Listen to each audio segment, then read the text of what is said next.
আসসালামু আলাইকুম, সবাইকে স্বাগত জানাচ্ছি আমাদের নতুন একটা লেসনে। আজকের লেসনে আমরা কথা বলবো, দেখেন, ভেরি মাছ আর হচ্ছে কি টু মাছ। এই ভেরি মাছটা এবং টু মাছটা আমরা অনেক সময় কি বিভিন্ন সেন্টেন্সে ব্যবহার করি। এটা ব্যবহার করতে গিয়ে আমরা খুব বেশি সমস্যায় পড়ি। আর মজার বিষয় হচ্ছে, দেখেন, ভেরি মাছ শব্দের অর্থ কি খুব বেশি, আর টু মাছ অর্থ কি খুব বেশি, এবং এই দুটার ব্যবহার করতে গিয়ে আমরা সমস্যায় পড়ে গিয়ে খুব বেশি। তো বিভিন্ন চাকরির পরীক্ষা এবং বিশ্ববিদ্যালয়ে ভর্তি পরীক্ষায় এগুলো আসে। তো এগুলো যখন আপনারা যখন বিভিন্ন সেন্টেন্সে লিখতে যাবেন, তখন যেন কোনো সমস্যা না পড়েন, সেটা বিবেচনা করে আমি আজকে আপনাদের জন্য লেসনটা তৈরি করব। তো আমার সাথে থাকুন, ইনশাল্লাহ আজকের পর থেকে আপনাদের ভেরি মাছ এবং টু মাছ নিয়ে কোনো সমস্যা থাকবে না। দেখেন, আমরা কোন কোন সেন্টেন্সে ভেরি মাছটা ব্যবহার করতে পারবো। ভেরি মাছ আমরা যেই সেন্টেন্সে ব্যবহার করব, ওই সেন্টেন্সটা অবশ্যই হতে হবে একটা positive sentence. Positive sentence. Positive সেন্টেন্সে আমরা সবসময় কি করব? ভেরি মাছ ব্যবহার করব। আর দ্বিতীয় যেটা হচ্ছে, সেটা হচ্ছে গিয়া, আমরা যেই সেন্টেন্সে ভেরি মাছ ব্যবহার করব, ওই সেন্টেন্সটা ফেভারেবল হতে হবে।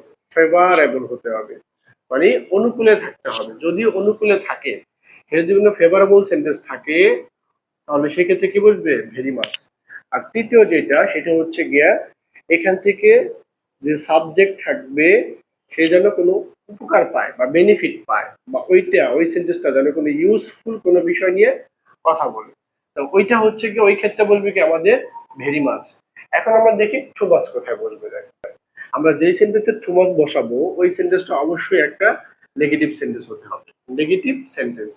তাহলে নেগেটিভ বলতে আমাদের সবসময় যে একবারে নট দিয়ে নেভার দিয়ে নেগেটিভ করা লাগবে ওরকম না।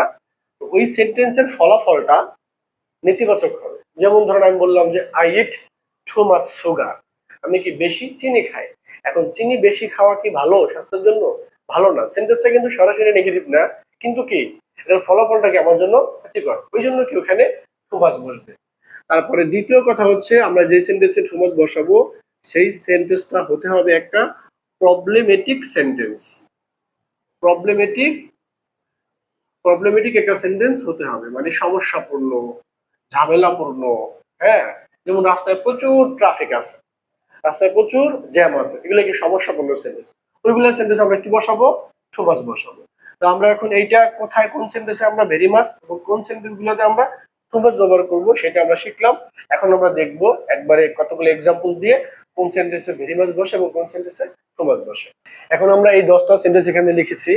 এই 10টা সেন্টেন্সের মধ্যে আমরা এখন এই ভেরি মাচ এবং টু মাচ ব্যবহার করব, দেখব কোথায় আমাদের ভেরি মাছ বসে এবং কোথায় টু মাছ বসে।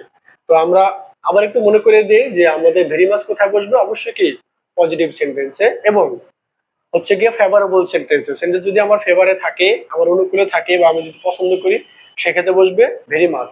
আর টু মাছ বসবে কোথায়?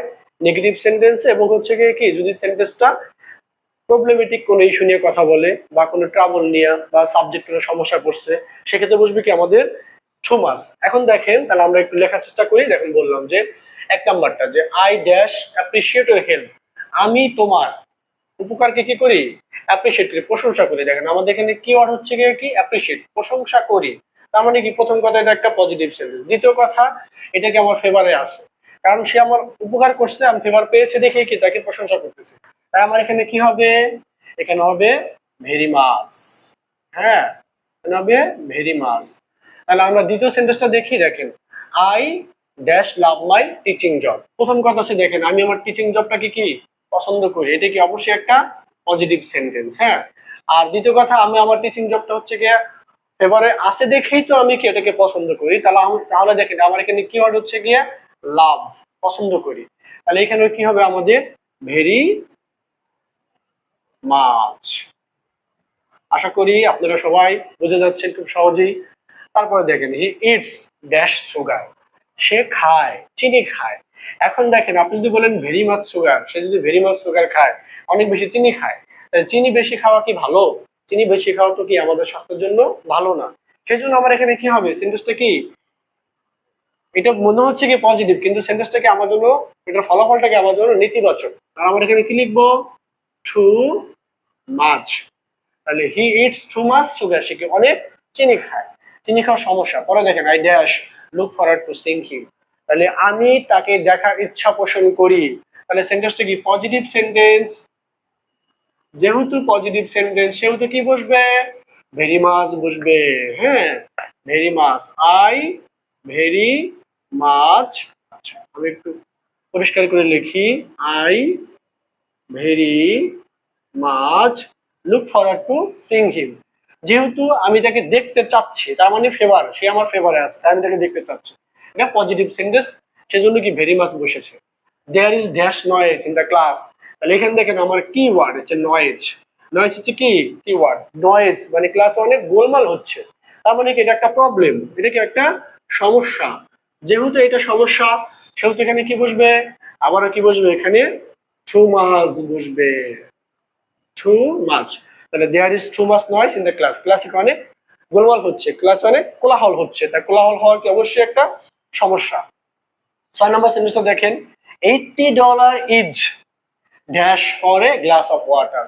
এখানে কি ওটা দেখেন আপনারা, $80 মানে $80। কত ডলার? $80। কিসের জন্য দেখেন, a glass of juice, for a glass of juice, এক গ্লাস জুসের জন্য $80, বাংলাদেশি টাকায় 800 টাকার উপরে। তাহলে এটা কি আমাদের জন্য একটা সমস্যা, যে কিনে খাবে তার জন্য কি অবশ্যই এটা একটা সমস্যা। এক গ্লাস জুসের দাম কি কখনো কি $80 বা 800 টাকা হতে পারে না, সর্বোচ্চ 80 টাকা হতে পারে, হ্যাঁ, $1 কম। তাই সমস্যা যেহেতু এখানে কি হবে, টু মাছ হবে।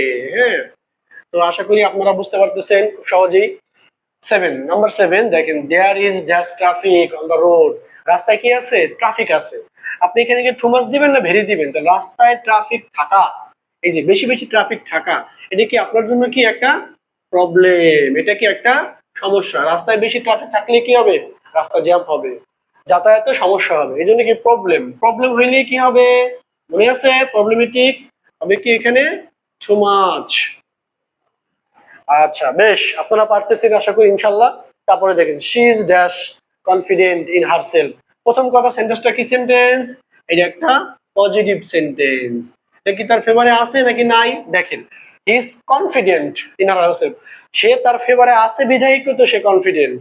তাহলে আমার এখানে পজিটিভ প্লাস কি ফেভারেবল সেন্টেন্স এইটা। তার মানে আমার এখানে কি হবে, ভেরি মাছ নাকি টু মাছ বলেন তো? এখানে হবে কি ভেরি মাছ নাকি টু মাছ? এখানে হবে আপনার ভেরি মাছ, ভেরি মাছ। তাহলে she is very much confident in herself. Next one, আমি 9 নম্বরটা করে দিব, 10 নম্বরটা আপনারা করবেন। হ্যাঁ, কমেন্ট বক্সে লিখে জানাবেন আমাকে। He does dash overtime at work. সে কি করে, অতিরিক্ত কাজ করে। তাহলে ওভার টাইম, এখানে কিওয়ার্ড কি ওভার টাইম। অতিরিক্ত কাজ করা কি ভালো না, ভালো না। কাজ করা ভালো, তবে অতিরিক্ত কোনো কিছু কি ভালো না। যেহেতু ভালো না, সেহেতু কি এটা প্রবলেম। যেহেতু প্রবলেম, সেহেতু কি হবে, টু মাচ হবে। যেহেতু সমস্যা, সেহেতু কি হবে, টু মাচ হবে। এখন নেক্সট ওয়ান দেখেন, লাস্ট, এটা আমি করে দিব না, এটা আপনারা করবেন। সবাই কমেন্ট বক্সে লিখে জানাবেন এটা কি হবে। She dash admires her mother. সে তার মাকে কি করে, মায়ের প্রশংসা করে। তার মায়ের কি ভেরি মাছ প্রশংসা করে নাকি টু মাছ? যদি সেন্টেন্সটা ফেভারেবলে থাকে, যদি পজিটিভ থাকে, তাহলে কি ভেরি মাছ। আর যদি ফেভারেবলে না থাকে, নেগেটিভ থাকে বা কোনো সমস্যা হয়, তাহলে কি হবে, টু মাছ। তাহলে এটা আপনারা লিখে কমেন্ট বক্সে জানাবেন।